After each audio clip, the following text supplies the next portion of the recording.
everyone, and welcome back to Brink of Speed. I am super excited today, and I want to thank you for hitting that play button. I am actually on my way to Corvette World, and it's another exciting day for Brink of Speed and what I am going to do. As you saw on the thumbnail, obviously you know that I'm going to drive a C6 ZR1, which I'm just going to take a little bit of time to explain how awesome this is. When that car first was announced, I was extremely ecstatic about it because back in the 90s when I was a kid, the early 90s, late 80s, my first ZR1 that I saw was like, oh my gosh, what is that?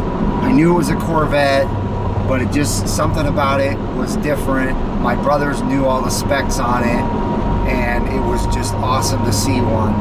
And it was all the way from 1995 till 2009 till they released a ZR1 again. And obviously, as you guys know, I had a 2003 Z06, but it wasn't a ZR1. And so when that car came out and it had basically 130 more horsepower than the Z06 at the time, it was unbelievably exciting, and it was the first Corvette to ever have forced induction, and so that was just awesome.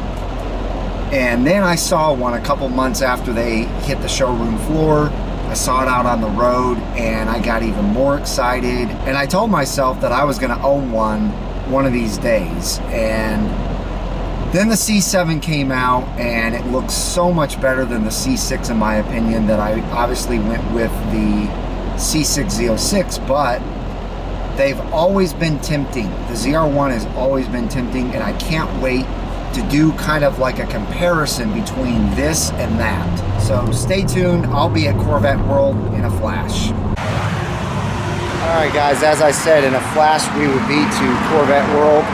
I'm here. I'm going to go inside and see what Rob's up to, and then we're going to take the ZR1 out.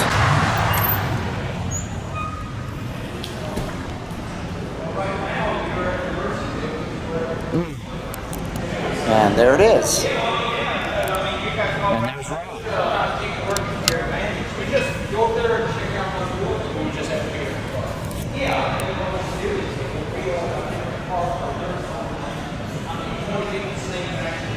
This is amazing. I'm so excited. Cannot wait to drive this thing.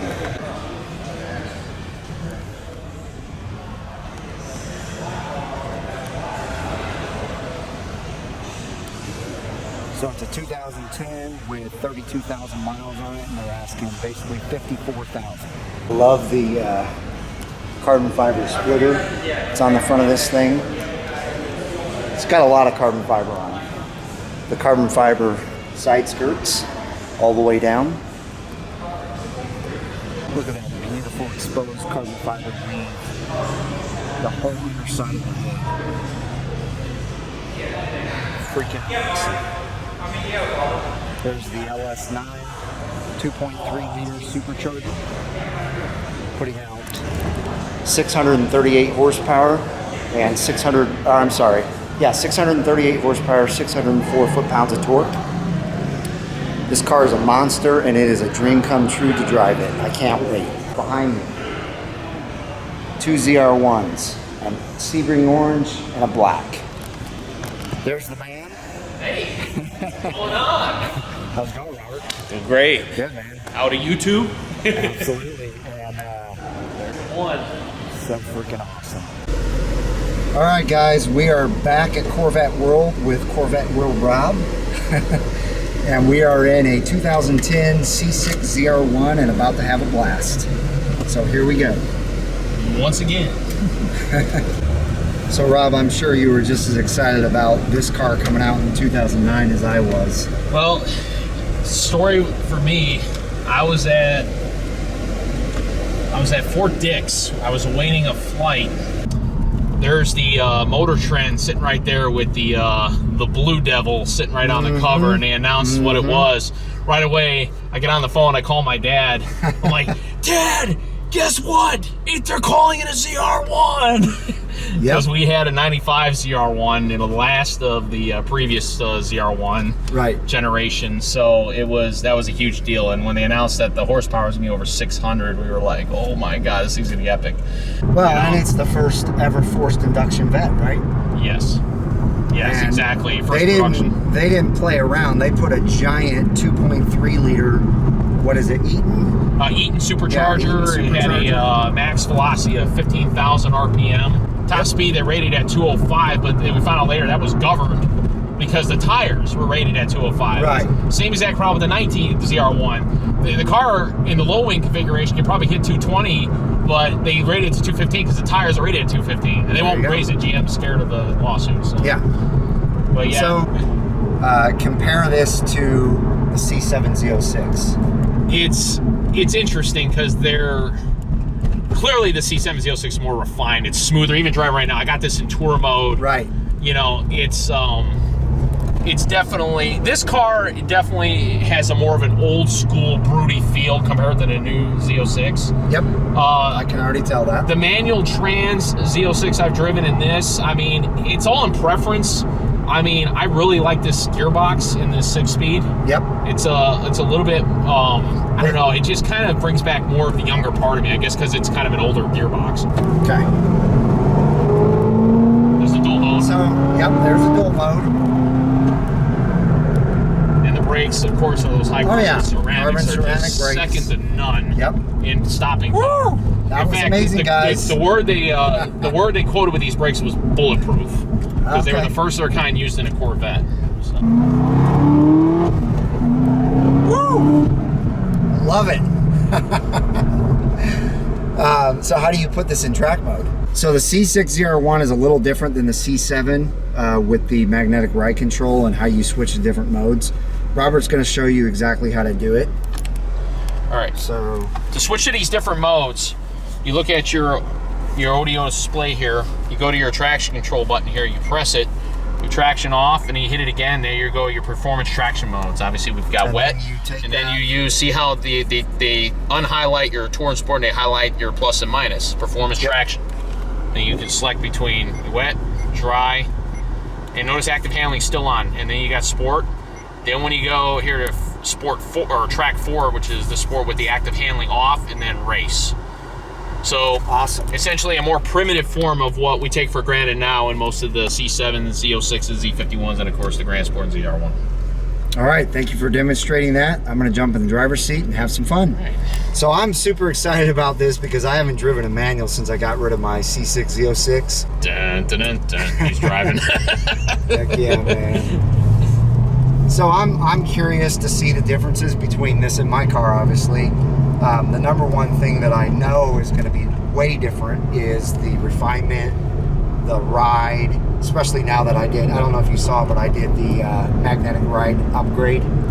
Yes, you did. Yes, I did. I've been following your videos, of course. So the ride is outstanding now. I didn't think it could get better, and it is. And so obviously this is a little more rough, but that's how my C6 Z06 was too. So yeah, and in fact, you know, it's a case in point while we're on that. This navigation here is one of the #1 complaints I always hear about. Yeah, people want it, but yet they complain about it. You know, I wouldn't call it a bad nav as much as it's more of a cumbersome nav. Woo! I'll tell you what. Yep. It's second gear has the power. I mean, obviously they're all gonna have power, but man, that was just rolling into second gear and it was spinning those tires big time.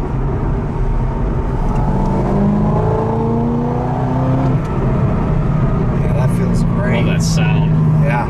Now it doesn't feel as, and maybe it's, so sport mode doesn't change the throttle response? It's all about the suspension. Okay. It's just all the suspension. So here, if I go to sport, okay, you're gonna notice that, you know, just like with the C7, you're gonna notice that the ride is gonna be stiffer. Yeah. If we were in a high G turning, you know, road course, you would immediately notice a lot less body roll, a lot stronger, you know, feedback from, you know, the suspension as you make turns.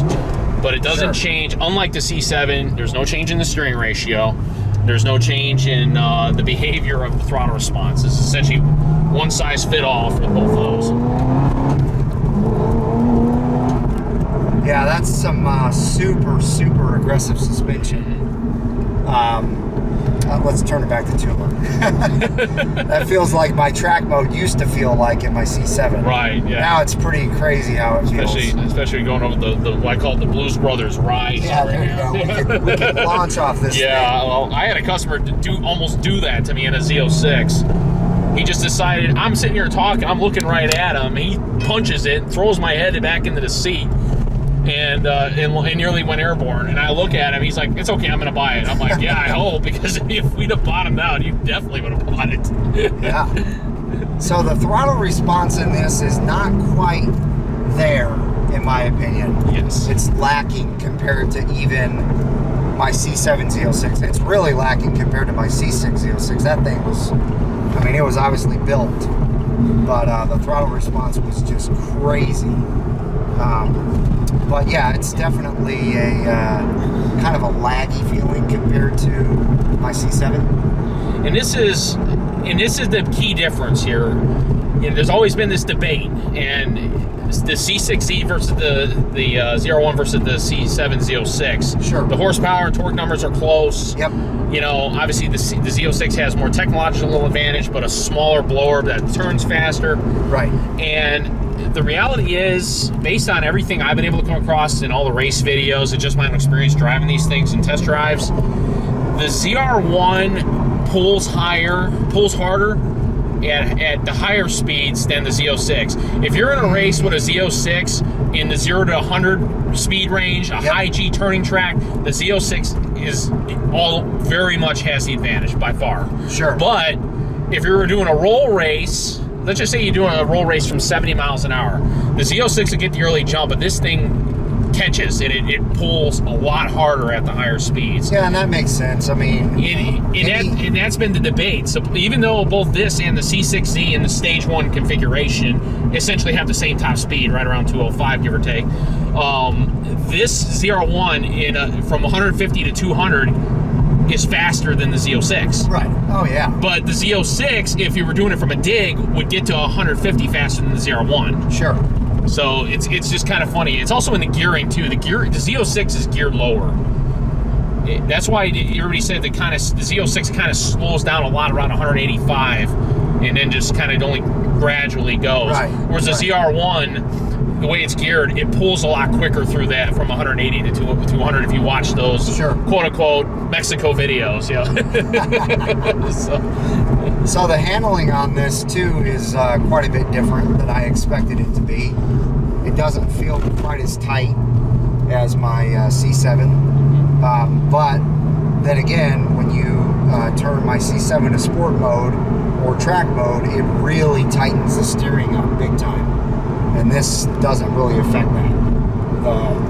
The sport That's mode correct. here. Yeah, it's old school. It's just what your steering is what you got. Yeah, what you got. When the suspension is the only thing you can really change. Everything else is all on you to do. Plus, on top of that, it's still got the steering wheel that I don't like.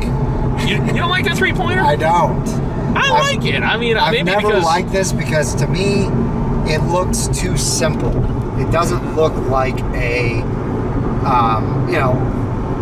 in my Z06, it was a 505 horsepower stock car. Right. It didn't look like a 505 horsepower steering wheel. It looked to me like a Cavalier type Chevy steering wheel. Nonetheless. Speaking of Chevy interior, the seats are...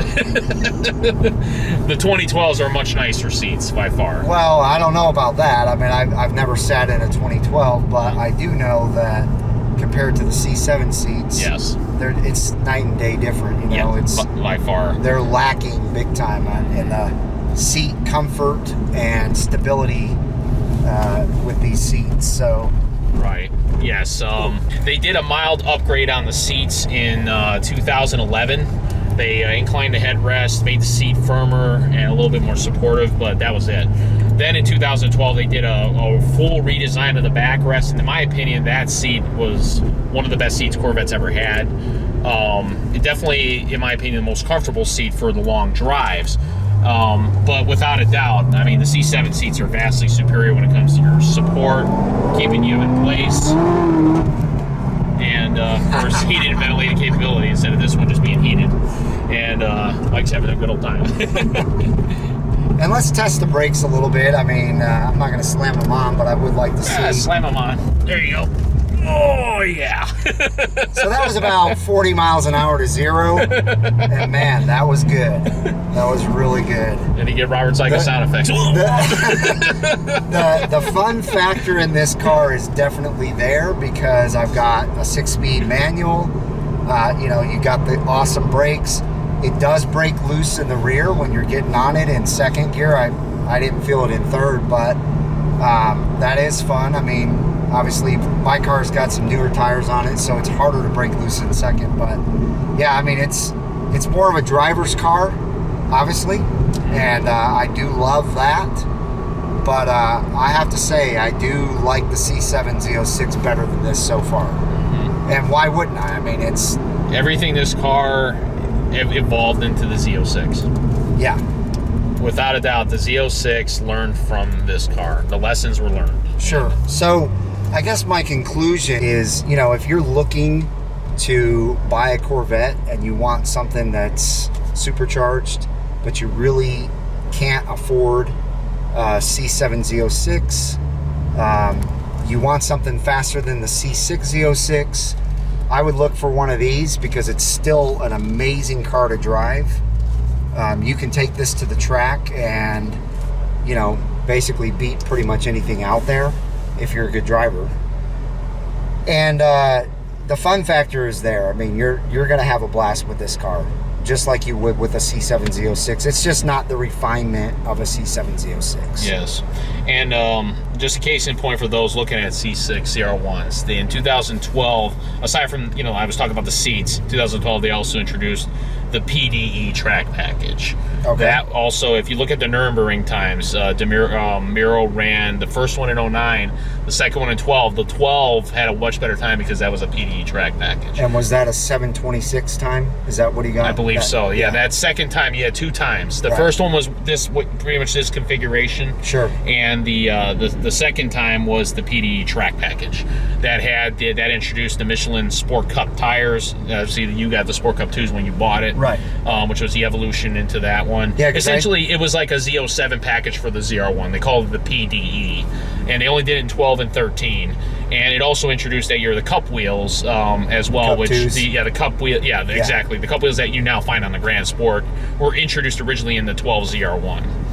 And that car, it was the more, if you prefer to have a track car, if you just want to get a ZR1, the 09 and 10s are bargains compared to the later models. There is a spike in price once you get into 2011. Sure. I want to thank this guy. He is so awesome. He goes to bat for me with the manager or the owner of this you know, Corvette World, and makes it happen for me to be able to come and test drive cars. And I appreciate it, man. This is, I mean, I'm not just going out and test driving cars. I'm obviously doing a review on it and promoting Corvette World highly, but still, it's really awesome that he's involved this way, and it's fun as you know what to go out with you and do these videos. So I appreciate it. That's gonna wrap this up, guys. I hope you enjoyed it. If you did, make sure you can give me a big thumbs up. If you have not subscribed to the Brink of Speed community, make sure you do. Hit that bell notification so that you're notified when my new content comes out. And I hope to see each and every one of you out on the road.